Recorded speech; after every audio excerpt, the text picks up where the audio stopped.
Jadi bapak itu, saya dulu ya heran, kenapa bapak itu lebih suka kancanan wong mlete timbang wong tawaduk. Dulu saya tuh heran. Setelah saya jadi kiai itu, wong mlete itu lebih gampang syukur. Ya, cuma wong sing ra cocok darani ngono iku mlete. Dene mlete iku gampang syukur. Lah apa dadi rektor, dadi pegawai negeri ra enak dadi wong biasa ngopi ra ono sing ngekang. Ya sudah kalau dia caranya syukur seperti itu biarkan saja. Itu kan mlete, mau dadi rektor, mau dadi menteri ra enak, urip kok terikat. Padahal misalnya dia gelem ya ora ono sing dadekno. Tapi cara dia syukur memang akan ngomong terus seperti itu. Gak enak jadi PNS, jadi rektor ra enak, jadi menteri ra enak. Wong kok terikat, enak jadi wong ini iki butuh rokokan, butuh ngombe. Dulu saya nganggap orang seperti itu melete. Tapi bapak tuh suka sama orang seperti itu. Setelah saya jadi kiai itu tahu ternyata itu bahasa syukur. Ya, iya membela diri. Emang dia happy-nya kalau ngomong seperti itu ya. Sing bojone elek, ra enak mesti bojo ayu dadi sawang-sawangane wong. Terus pokoknya wes sauni-unimu yang penting sudah itu cara dia syukur. Assalamualaikum warahmatullahi wabarakatuh. Bismillahirrahmanirrahim. Allahumma shalli wa sallim wa barik ala habibika Mustafa Muhammadin wa ala alihi wa sahbihi ajmain amma ba'du. Yang sangat saya hormati Profesor Fathul Wahid selaku Rektor Universitas Islam Indonesia. Di sini ada Bapak Dr. Nur Rahim Fakih, Bapak Dr. Rohidi dan rombongan dari UI, ada Kiai Tamyiz dan teman-teman yang saya hormati. Juga ada kebetulan ada rombongan dari Pertamina. Saya nanti ngaji ya 7 item tentang kitab Syariatul Wal Khalidah dan nanti saya mohon Pak Rektor sambutan sekitar 15 menit. Juga Pak On juga boleh curhat, Pak Rohidi, karena tadi sudah cerita-cerita tentang problem gaya pengajaran Islam modern. Saya ngambil 7 item supaya semuanya dapat berkah dari kitab Syariatul Al-Khalidah. Pertama saya mau cerita atau menerangkan, ini nomornya ada urut tapi sesuai prioritas yang saya inginkan. Halaman 1, 2, 3 ya. 7 item saja nanti cepat insya Allah. 1, 2, 3.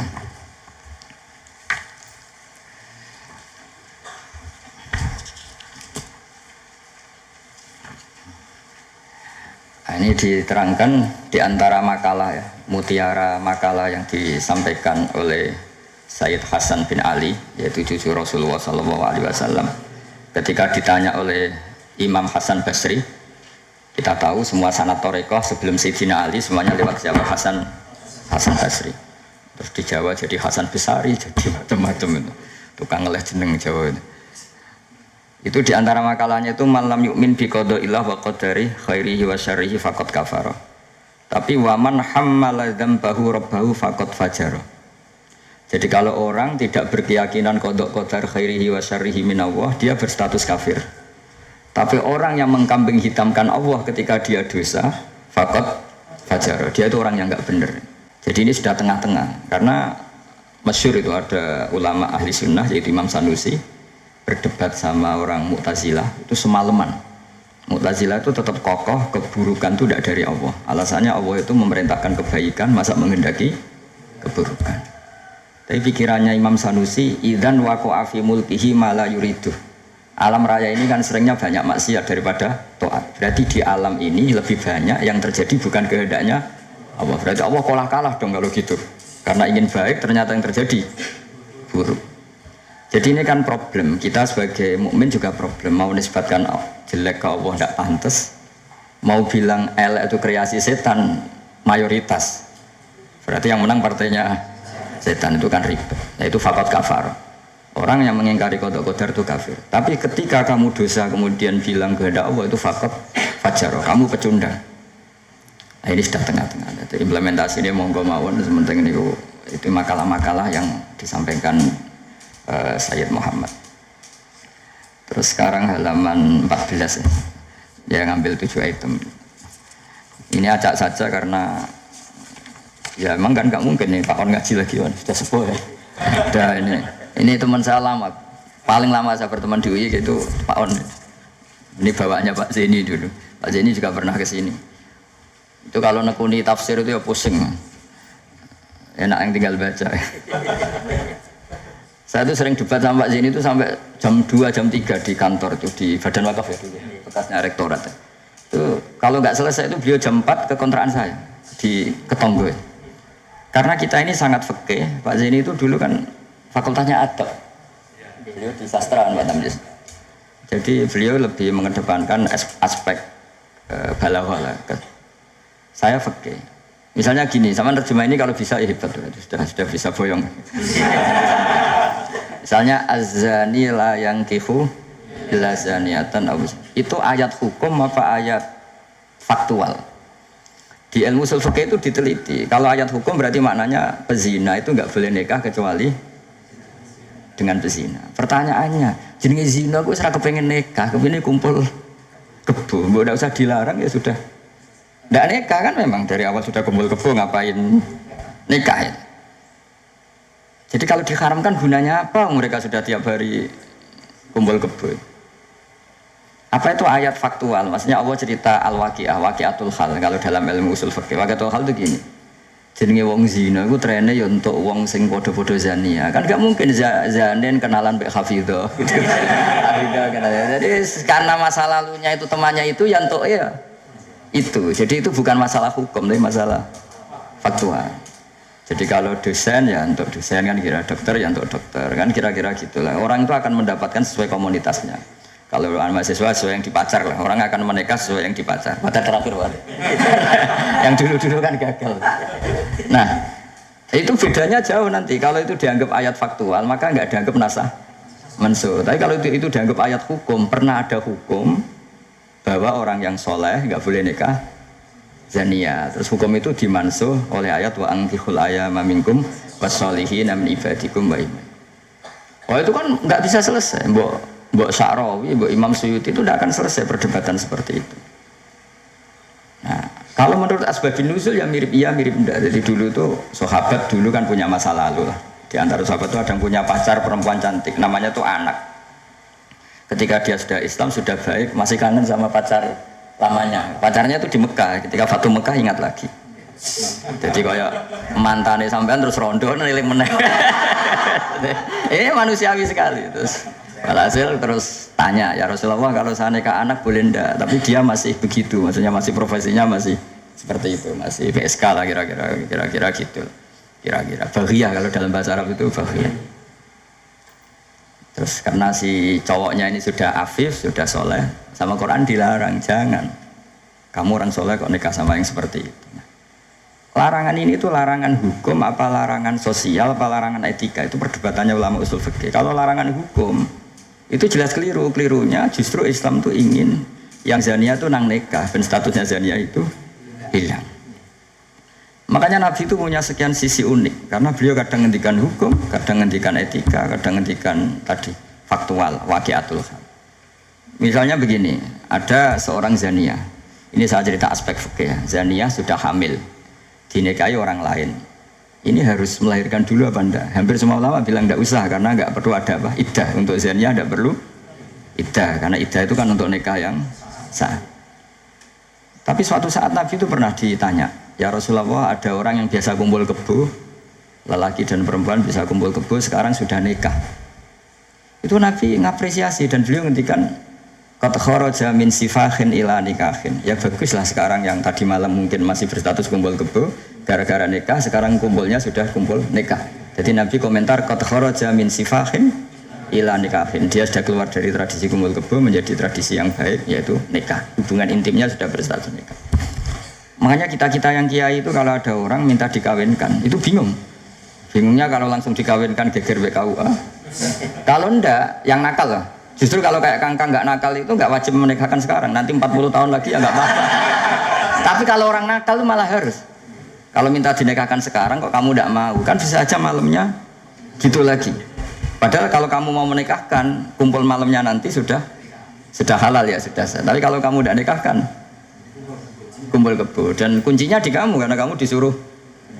Jadi mau tidak mau terlibat. Makanya kalau dalam hukum mengislamkan orang itu nggak ada boleh waktu jeda. Misalnya ada orang kafir tanya, Gus Pak saya syahadatkan.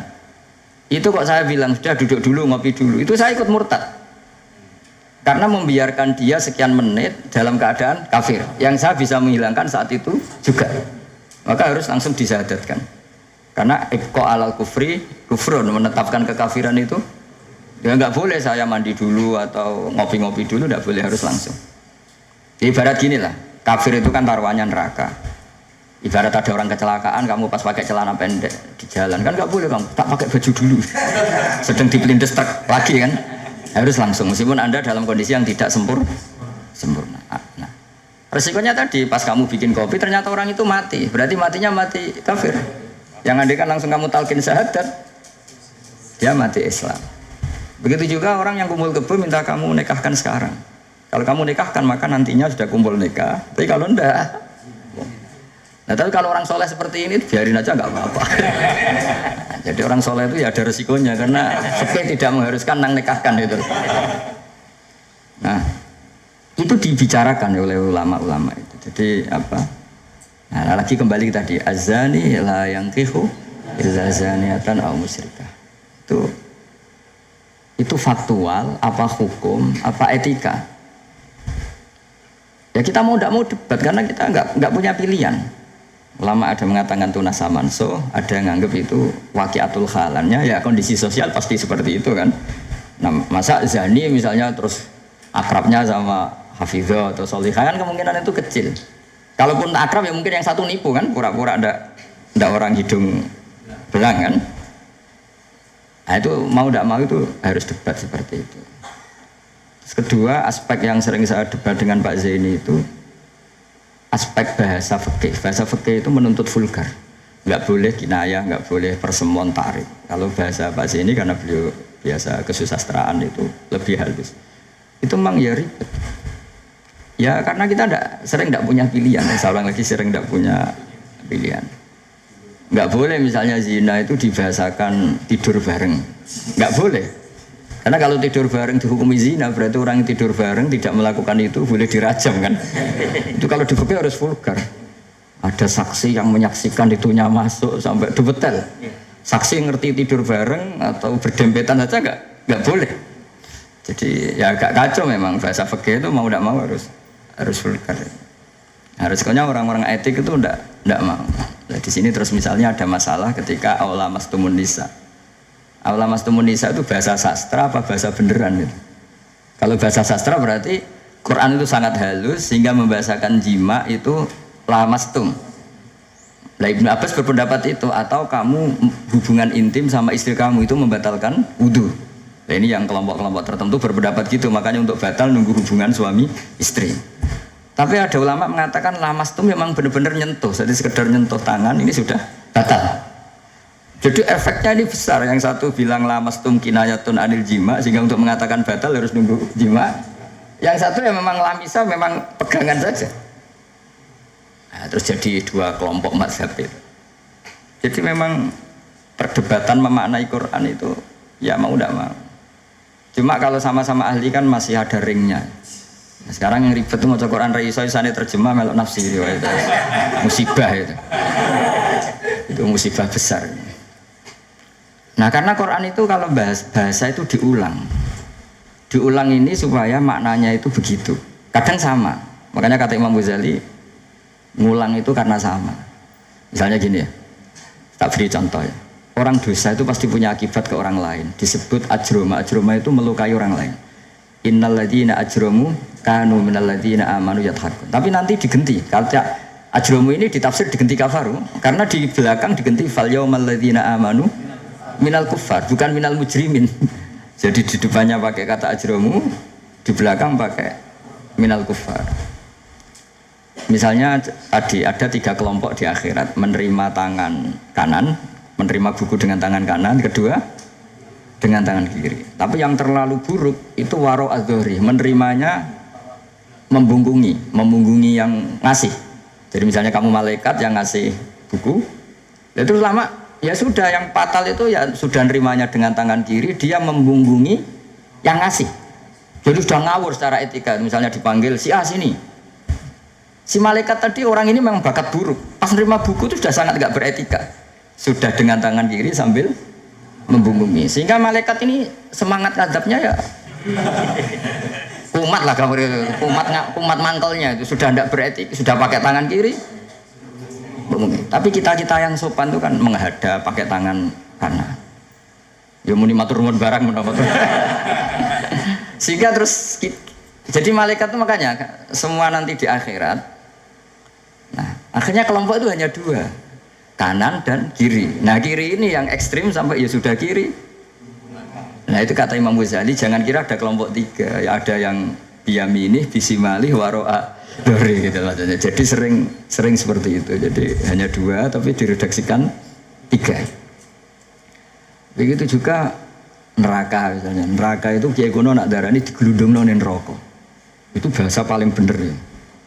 Karena orang masuk neraka itu kan bayangannya Quran itu kan wajah alam min baini aydihim satwa min khalfihim satan fakhsyarahum terus sampai tak terusnya fahum mukmahun. Mukmahun itu ditekuk. Nah itu sebagian Quran redaksekno yu'raful mujrimuna bisimahum fayukhadhu bin nawasi wal aqdam. Nawasi itu bathuk, aqdam itu delamaan. Jadi bathuknya ditekuk sampai nyium. Ya gini gambarannya itu gini, ditekuk gini, ininya diikat sampai kena kaki. Nah bentuknya sudah kayak bola, makanya wong kuno nak darani itu digelundungno ning neraka. Kamu tidak usah praktek, maksudnya ini cerita. Tapi gambarannya memang gini. Inna ja'alna fi a'naqihim aghlalan. Terus fahiya ilal asqan fahum mukmahun, ini di rantai, dicancang, dikenakan ini. Ya ini apa itu peragaan saja. Ya nanti enggak usah apa dipraktekkan. Nah karena bentuknya sudah gini, terus ya digelundung. Nah neraka itu bawah. Ya neraka itu kan posisinya bawah. Melani darani munggah swarga karena surga itu naik. Digelundung ning. Nah ini cerita kealimannya wali-wali dulu. Jadi membahasakan masuk neraka itu digelundung. Karena posisi sudah kayak bola itu. Diikat dengan bentuk seperti itu kan. Nah, redaksi yang di Yasin yang tadi akhlalan fayya ilal asqan fahum mukmahun itu ya sama dengan redaksi yang di surat Rahman yu'araful mujrimuna bisimahum fayukhadhu bin nawasi wal. Nah hal-hal seperti ini tuh ini sekaligus saya curhat ya ke Pak Rektor. Jadi memang tafsir itu nggak bisa nggak orang yang menguasai Quran karena lafadz, kalau bahasa kasarnya lafadz jebakannya banyak. Maka kata Imam Ghazali dalam Ulumul Quran, fayazunnu dzannun, orang mengira bahwa itu kelompok yang berbeda karena dengan redaksi yang padahal itu kelompok yang sama karena Quran itu balaghah, Quran itu adab. Ya tadi keahliannya Profesor Zaini di sisi ini itu tahu. Jadi memang ya seperti itulah nangani Quran. Sehingga dulu Imam Syafi'i ketika ditanya orang boleh tayamum itu kapan? Ya kalau tayamum karena tidak menemukan air di padang Sahara karena tidak ada air, sarannya nyari-nyari dulu. Nyari-nyari air ke sekelilingnya ya. Kalau ada kafilah ya tanya-tanya bawa air enggak, baru kalau enggak menemukan baru tayamum. Ketika ditanya, "Mat dalil ala dalik?" Lalu dalilnya apa? Imam Syafi'i dengan enteng baca falam tajidumaan. Kemudian kamu tidak menemukan air. La yuqalu liman lam yatlub lam yajid wa innama yuqalu lam ya'rif. Di mana-mana tidak menemukan itu ya sudah mencari, baru namanya tidak menemukan. Bagi yang belum pernah mencari tidak bisa dikatakan tidak menemukan. Jadi itu la yuqalu liman lam yatlub lam yajid. Bagi yang belum pernah mencari namanya tidak menemukan, tapi namanya tidak tahu. Nah, itu contoh-contoh ijtihad Qur'ani ya. Jadi ya wafatnya Quran hanya falam tajidumaan. Tapi namanya tidak menemukan berarti ada sabqit tolab. Mesti dimulai mencari. Nah, itu yang kita kita kaji di kitab Syariatu Al-Khalidah. Ya, terus berikutnya ini ya acak saja. Enggak sampai 7 ya enggak apa-apa, sekenanya aja. Ini kan curhat susahnya nerjemah. Makanya terjemah itu antar orang alim ya beda, bodoh sama alim tambah beda. Cuma yang satu ngawur lah, yang enggak ngerti ngawur itu kalau tidak tahu kok. Ya, halaman 42. Nah, ini yang masalah kias.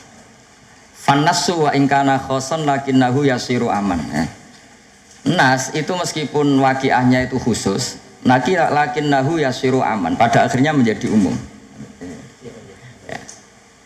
Menjadi umum itu karena mau tidak mau ada kias. Kias itu analog, atau pola. Misalnya gini, yang dicontohkan di sini misalnya Nabi memang hanya ngendikan layak tilqadi wa khutban. Enggak boleh seorang hakim memutuskan hal-hal yang krusial dalam keadaan emosi. Khutban itu emosi yang sangat. Lalu kiasnya apa? Rektor juga enggak boleh dalam keadaan emosi bikin keputusan. Kiai juga enggak boleh, suami juga enggak. Siapapun enggak boleh. Cuma yang sering bikin keputusan otoritatif itu kan qadhi, hakim. Sehingga Nabi hanya ngendikan al-qadhi.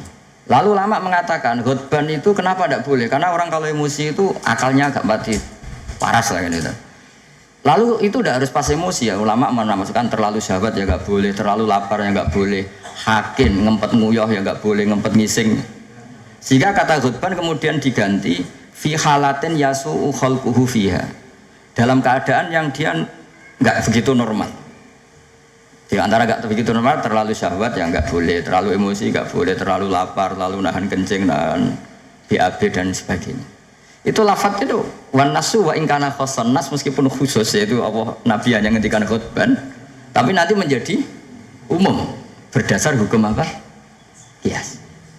Nah di sini Pak Ainur Rahim Fakih yang sering kita beda ya. Misalnya ini bukan meng-NO-kan yang Muhammadiyah atau Muhammadiyahkan NO, karena kalau kita ini biasa saja. Orang NU ya pasti Muhammadiyah, kan umat Kanjeng Nabi Muhammad SAW. Orang Muhammadiyah yang pasti dengar NU lah, karena gerakannya ulama. Masa tidak mendengar ulama? Tapi setelah jadi ormas ini jadi yang NU tidak Muhammadiyah, Muhammadiyah tidak NU. Misalnya kamu NU ditanya Allah, akun tamin umati Muhammad, ya naam. Itu bahasa Arab umati Muhammad itu. Terus Muhammadiyah tak kok iki anut sapa ya anut ulama. Jadi tapi wong nganggur geger ya sebenarnya.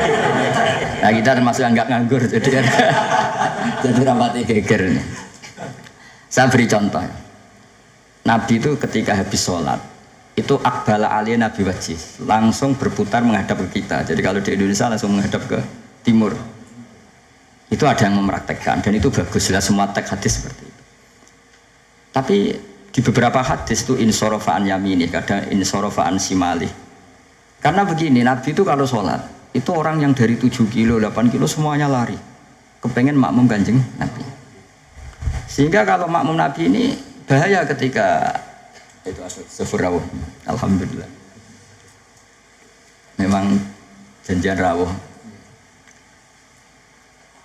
Sana jajar Pak Tamjiz podo kiai ini jodoh berarti kiai tenan berkiai jajar kiai nggih putrane Mbah Mun.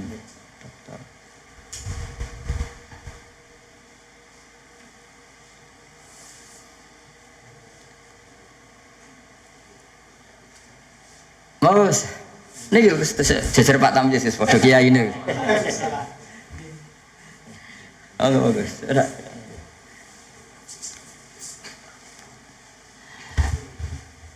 Ya saya teruskan ya. Jadi ternyata di syurahul hadis, para pensarah hadis ketika Nabi menghadap ke timur dan itu ya banyak yang meraktekkan dan menurut saya tidak masalah. Itu karena Nabi tidak ingin orang yang datang terlambat, kalau dalam bahasa fikih disebut masbuk. Itu Nabi ngira fi sholatin, padahal hakikatnya sudah ada sholat. Jadi andaikan Nabi tetap menghadap ke barat, misalnya di Indonesia, dengan posisi duduk yang sama, maka yang datang terlambat langsung usolli fardhu zuhri, makmuman, dengan arti makmum ke Nabi, terus duduk. Nah kalau dia makmum, padahal Nabi nyatanya sudah selesai. Itu sholatnya tidak sah, karena menggantungkan sholat atau iktimam dengan orang yang sudah tidak sholat. Nah sehingga gerakan Nabi ini dianggap maklumat kalau beliau sholatnya selesai. Nah karena filosofinya itu maklumat kalau sholatnya sudah selesai, ada yang milih memang benar-benar ke timur juga maklum, kan gak mungkin sholat madhab ke timur, sehingga yang datang tahu, ada yang milih ngalor. Jadi sebetulnya itu bisa pakai, ya kayak orang tahlilan pakai keplok sudah selesai itu kan. Sebetulnya bisa pakai apa saja, yang penting memaklumatkan kalau sholatnya itu.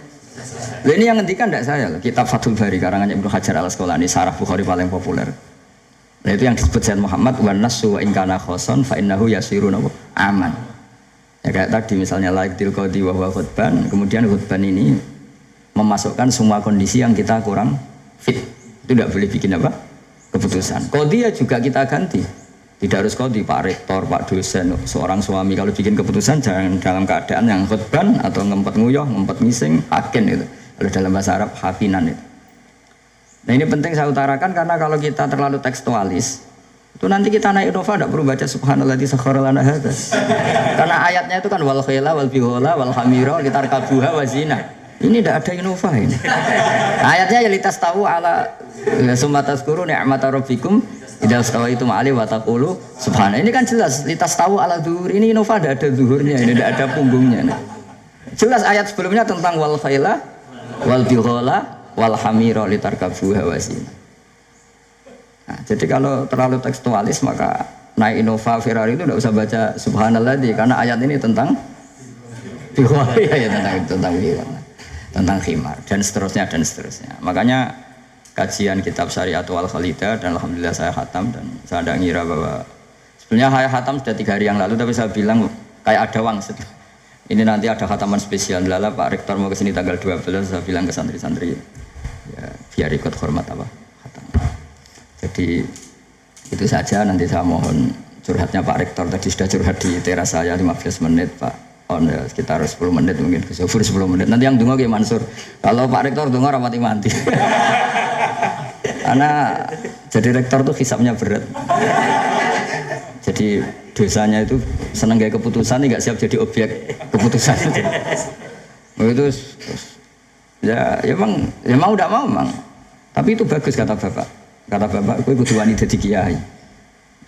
Tapi dados kiai ngeten. Wong tawadhu ora mutu jare Bapak. Gayane tawadhu asline mau tanggung jawab. Jadi Bapak itu saya dulu ya heran. Kenapa Bapak itu lebih suka kancanan wong mlete timbang wong tawadhu. Dulu saya tuh heran. Setelah saya jadi kiai itu wong mlete itu luwih gampang syukur.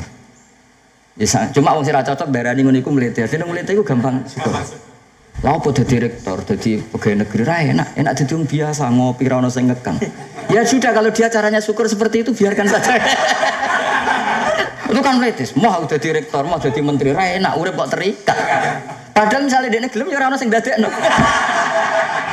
Tapi cara dia syukur emang akan ngomong terus seperti itu. Gak enak jadi PNS, jadi rektor ra enak, jadi menteri ra enak. Wong kok terikat, enak jadi wong ini iki, butuh rokokan, butuh ngombe. Dulu saya nganggap orang seperti itu meliti. Tapi Bapak tuh suka sama orang seperti itu. Setelah saya jadi kiai itu tahu ternyata itu bahasa syukur. Ya, iya membela diri. Emang dia happy-nya kalau ngomong seperti itu ya. Sing bojone elek ngono, ra enak Gusti bojo ayu dadi sawang-sawangane wong. Terus pokoknya wes sauni-unimu sing penting sudah itu cara dia syukur. Saya tuh belum pernah loh kalah debat orang kecuali sama orang desa itu. Anaknya tuh minta motor Pak Rektor, motor, sepeda motor. Enggak boleh ada orang kaya. Bapaknya kesini. Anaknya komplain, bos bapak kok medit, nunjuk motor ora oleh padahal orang kaya. Bapaknya kesini tuh masuk akal. Anak di pondok tambah goblok. Mergo njuk kok motor. Lah kok goblok Pak? Jenenge donya iku Gus iku sing lahirno donya kok sapi kan manak, wedhus manak. Wong donya kok mangan donya. Motor itu kan beli bensin nyervis. Jadi orang beli mobil tuh goblok terus. Jadi ya profesor, dokter kalau punya mobil cara dia ya goblok. Kiai-kiai yang punya mobil cara dia jenenge donya wis sing lahirno. Donya kok mangan. Wah, iki kok pinter juga. Akhirnya, Pak, lah sampean ngene mau diteropon Agus Pak motor, goblok bisa. Tapi kita menjadi tahu ternyata di balik lugune ku ya ono pinter ya. Meskipun dia pecundang, artinya pecundang itu gak gelem motor nang ndi yo ngetroponakane. Tapi ya intinya hidup harus mendengar. Jadi bapak itu senang mbek wong mlete. Nek mbek wong tawadhu itu gak mati. Karena alasannya bapak. Kon ngimami gak gelem, kon takmir masjid gak gelem, jadi rektor gak gelem. Sepatune mau tanggung jawab, terus engko nek ana salah karek ngritik. Lha iku ora tawadhu wong Indo jadi bapak.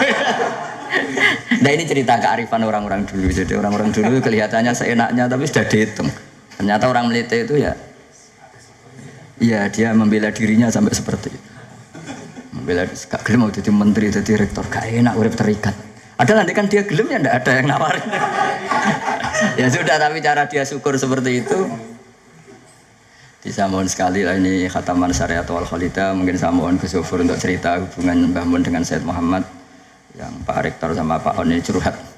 Monggo secara berurutan kalau mohon sekali supaya semuanya dapat berkah dari saya Muhammad bin Alawi Al-Maliki Al-Hasan. Monggo.